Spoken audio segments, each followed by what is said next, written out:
Pelajaran tentang pentingnya menolong anak kita menemukan jodoh. Pelajaran di Kejadian 24 ini membuka mata kita semuanya betapa pentingnya generasi. Karena Tuhan kita adalah Tuhan yang memikirkan lintas generasi. Itulah sebabnya salah satu janji yang dikatakan kepada Abraham dan Sarah adalah, aku akan membuat keturunanmu menjadi besar. Di dalam pasal 24 ini kita menemukan pelajaran yang sangat penting sekali bagi kita semua. Mari kita akan membaca pasal 24 yang sudah menemukan Alkitab atau sudah menemukan pasal 24 kitab Kejadian bilang haleluya. Yang belum menemukan bilang puji Tuhan. Yang tidak ada kesempatan membuka Alkitab bilang saya bertobat. Ya kan? Baik, saudara-saudara, Kejadian pasal 24 dimulai dengan kalimat ini. Adapun Abraham telah tua dan lanjut umurnya, serta diberkati Tuhan dalam segala hal. Saya ulangi lagi. Adapun Abraham telah tua dan lanjut umurnya, serta diberkati Tuhan dalam segala hal. Berkatalah Abraham kepada hambanya yang paling tua dalam rumahnya yang menjadi kuasa atas segala kepunyaannya, katanya, baiklah, letakkan tanganmu di bawah pangkal pahaku supaya aku mengambil sumpahmu demi Tuhan, Allah yang empunya langit dan yang punya bumi, bahwa engkau tidak akan mengambil untuk anakku seorang istri di antara perempuan Kanaan yang antaranya aku diam. Tetapi engkau harus pergi ke negeriku dan kepada sanak saudaraku untuk mengambil seorang istri bagi Ishak anakku. Menarik sekali saudara-saudara.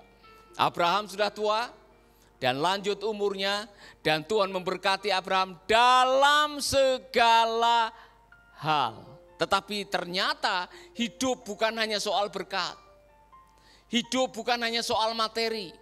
Sukses bukan hanya soal memiliki. Saya mau mengatakan ini saudara, sukses bukan hanya soal memiliki harta, mendapatkan kuasa, dapat jabatan atau kedudukan.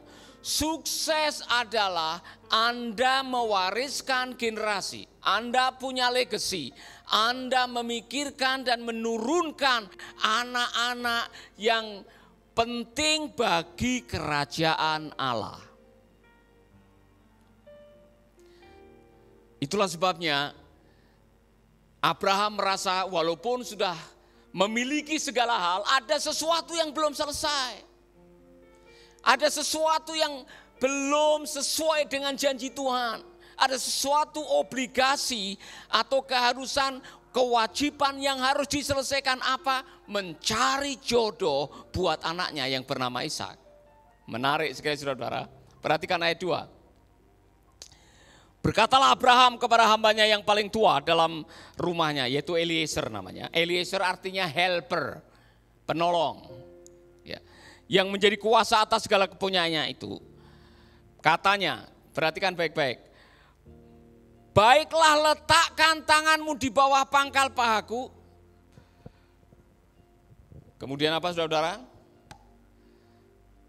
Supaya aku mengambil sumpah demi Tuhan Allah yang empunya langit dan yang punya bumi, bahwa engkau tidak akan mengambil untuk anakku seorang istri dari orang-orang yang bukan keturunanku. Saya coba mempelajari kenapa Abraham meminta Eliezer menaruh tangannya di pangkal paha. Saudara tahu maksudnya? Apa yang ada di pangkal paha adalah alat yang untuk menurunkan generasi. Dan ada seorang penafsir, apa yang dilakukan adalah Abraham mengingat apa yang pernah dilakukan Tuhan kepada Abraham dan anak-anaknya untuk menyunat keturunannya. Sebagai covenant, sebagai perjanjian. Dan Abraham mengingat perjanjian itu, makanya Eliezer, Kamu taruh tanganmu di pangkal pahaku dan berjanji sekarang. Ini juga sebagaimana aku membuat janji kepada Allah mengenai generasi, ini sekarang urusan mengenai generasi. Janji ya, kamu pergi ke saudaraku yang namanya Nahor di Mesopotamia sana, cari istri buat anakku. Jangan bawa anakku pergi ke sana, dia bilang. Jangan bawa Ishak pergi sana karena saya terikat janji bahwa Allah sudah menyuruh saya meninggalkan kampung halaman pergi ke tanah perjanjian yang Tuhan tunjukkan. Wah, saudara-saudara, Abraham sedang merealisasikan janji Tuhan dalam kehidupannya. Abraham utang janji kepada Tuhan. Dia sudah membuat sebuah covenant yang mengatakan, ya, saya sudah menyunat seluruh keturunan dan budak-budak saya karena saya yakin apa yang Tuhan katakan akan jadi kenyataan dan sekarang saatnya saya akan melaksanakan itu. Saya ingin mencari jodoh buat anak saya, bukan sembarangan, tapi jodoh yang memiliki nilai ilahi. Mari kita akan lihat apa yang dilakukan oleh Eliezer. Jadi Eliezer punya tugas terakhir, ini adalah tugas misi mencari jodoh buat Ishak. Mohon maaf, pada waktu itu belum ada WA, belum ada Facebook. Jadi Eliezer tidak tahu wanita seperti apa, dia tidak dikasih tahu. Alamatnya pun tidak tahu, fotonya Nahor juga tidak tahu saudara. Apa yang dilakukan oleh Eliezer adalah sesuatu yang sangat luar biasa. Mari kita akan lihat apa yang dilakukan oleh Eliezer. Kita akan membaca ayat yang ke-8. Tetapi jika perempuan itu tidak mau mengikuti engkau, maka lepaskanlah engkau dari sumpahmu. Lepaslah engkau dari sumpahmu padaku ini. Hanya saja janganlah anakku kau bawa kembali ke sana. Lalu hamba itu meletakkan tangannya di bawah pangkal paha Abraham tuannya dan bersumpah kepadanya tentang hal itu. Kemudian hamba itu mengambil 10 ekor unta tuannya. 10 ekor unta tuannya dan pergi dengan membawa berbagai-bagai barang berharga kepunyaan tuannya. Demikianlah ia berangkat menuju Aram Mesopotamia ke kota Nahor. Minumlah Tuhan. Maka segeralah diturunkan buyungnya itu ke tangannya serta diberinya dia minum. Setelah ia selesai memberi hamba itu minum, berkatalah ia, baiklah unta-untamu juga kutimba air sampai semuanya puas minum. Jadi saudara-saudara, belum selesai Eliezer meminta kepada Tuhan atau berkata kepada Tuhan, kalau ada wanita yang mau memberi aku minum dan memberi unta-untaku minum, dialah yang menjadi jodoh buat Ishak. Pelajaran apa saudara-saudara? Pelajaran dalam memilih jodoh, libatkan Tuhan. Jodoh memang ada di tangan Tuhan. Tetapi untuk menemukannya perlu tangan saudara. Amin. Haleluya. Jangan hanya ketemu di mikrolet. 3 hari kemudian atau ketemu di WA, ketemu di Facebook, kemudian tanpa basa-basi, tanpa mengenali, tanpa berdoa, saudara mengatakan syukurlah. Sudah lama saya nantikan, 37 tahun saya menantikan jodoh, tiba-tiba ada orang yang mau melamar. Tahu-tahu orang itu menipu saudara.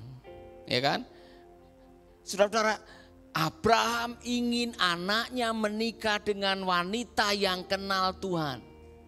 Bukan wanita sembarangan. Amin. Jadi mari kita akan belajar sesuatu. Yang pertama, kalau saudara mau cari jodoh, cari atau libatkan Tuhan dalam pencarian saudara. Yang kedua, saudara-saudara, kalau saudara sudah menemukan kriteria, yang pertama adalah, tadi menarik sekali, ada seorang wanita yang cantik parasnya dan belum bersetubuh dengan laki-laki. Dikatakan di situ, jelas sekali. Alkitab mengatakan orang yang cantik parasnya dan penafsir mengatakan Ribka itu cantik sekali. Dan dia masih perawan. Mengapa itu disebutkan? Mengapa kata dan dia masih perawan itu disebutkan? Karena itu adalah standarnya Tuhan. Tuhan tidak main-main soal pernikahan, saudara. Bahkan di dalam perjanjian lama, saudara nanti mengikuti di dalam kisahnya Musa. Seorang yang baru menikah, waktu malam pertama akan ditunggui oleh tua-tua mengelilingi kemahnya. Jadi ketika malam pertama sudah dilakukan, maksudnya kalau bulan madu sudah dilakukan, pengantin akan membuang kain keluar. Apa artinya? Kalau kain itu mengeluarkan darah, berarti benar dia masih perawan. Kalau tidak, akan kena kutukan. Karena apa? Pernikahan di hadapan Tuhan bukan main-main. Saudara-saudara, saya mau mengatakan ini penting sekali. Ketika yang namanya pernikahan dilecehkan, direndahkan, diabaikan, standarnya diturunkan, dunia akan bermasalah. Abraham belajar dari apa yang dilihat, apa yang dialami oleh keponakannya di Sodom dan Gomora. Ketika orang sudah tidak lagi menghargai hubungan seks dalam koridor pernikahan, maka kutukan, kerusakan, kehancuran akan terjadi. Lihat saja nanti. Ketika negara-negara sudah mengabsahkan pernikahan yang melawan kehendak Tuhan, pasti akan terjadi sesuatu. Jangan macam-macam. Kalau mau cari jodoh buat pasangan Anda, jangan cari pengangguran. Ya kan? Anda yang berani mau mengambil anak orang, dan waktu ditanya status di dalam KTP pekerjaan, pengangguran. Kalau bisa dibatalkan. Cari orang yang bisa cari nafkah. Amin. Haleluya. Orang yang rajin. Apa yang dikatakan oleh kitab suci? Tangan yang rajin membuat tidak berkekurangan. Tangan yang rajin membuat kita selalu berkecukupan. Maka saudara-saudara, nikahilah orang atau wanita yang rajin. Wow, wanita seperti itu digambarkan oleh Amsal pasal 12 ayat 4. Istri yang cakap adalah mahkota suaminya. Tetapi yang membuat malu adalah seperti penyakit yang membusukkan tulang suaminya. Amsal 31. Saya harap semua wanita yang sedang menonton dan mendengarkan bisa merefleksikan dirinya. Dengar baik-baik. Ini istri ideal, standarnya Amsal Sulaiman. Istri yang cakap, siapakah akan mendapatkannya? Ia lebih berharga daripada permata. Hati suaminya percaya kepadanya, suaminya tidak akan kekurangan keuntungan. Ia berbuat baik kepada suaminya dan tidak berbuat jahat sepanjang umurnya. Ia mencari bulu domba dan rami dan senang bekerja dengan tangannya.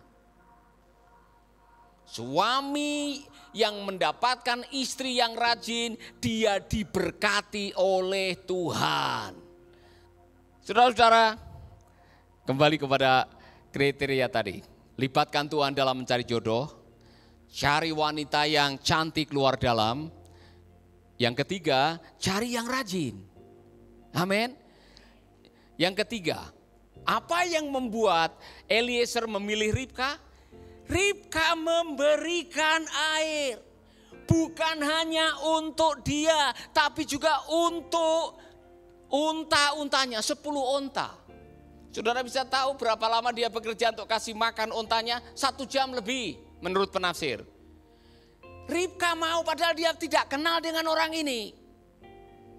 Inilah tes yang diberikan oleh Eliezer kepada siapa nanti Ishak akan menikah. Orang atau wanita yang generous, wanita yang tidak pelit, wanita yang suka memberi. Jadi yang jomblo-jomblo, kalau cari jodoh, carilah orang yang murah hati.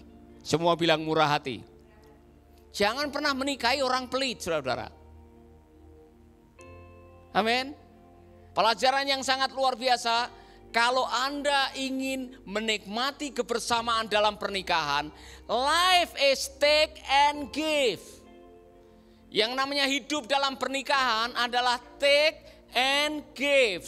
Hidup adalah memberi dan menerima. Anda harus belajar untuk memberi perhatian kepada pasanganmu, memberikan kebutuhan emosi yang diperlukan oleh pasanganmu, memberikan pertolongan, bahkan memberikan nyawa buat pasangan saudara.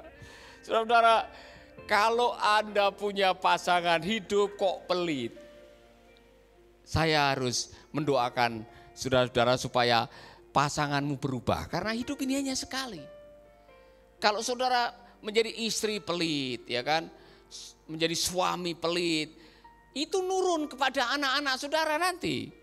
Anak-anakmu itu melihat perilakumu. Jadi orang tua yang generous, orang tua yang murah hati, biasanya akan melahirkan anak-anak yang murah hati. Orang tua yang pelit, anak-anaknya bisa ikut pelit. Bertobat. Orang-orang pelit, bertobat. Karena rahasia untuk diberkati adalah memberi. Saudara-saudara, kita semua harus jujur. Kita ini bisa lahir dalam dunia karena ada orang yang memberi. Ya kan? Malam itu mamamu memberi sesuatu kepada papamu. Sehingga engkau lahir di dunia ini. Kalau malam itu mamamu mengatakan, tidak mau. Pasti saudara tidak akan lahir di dunia ini, ya kan?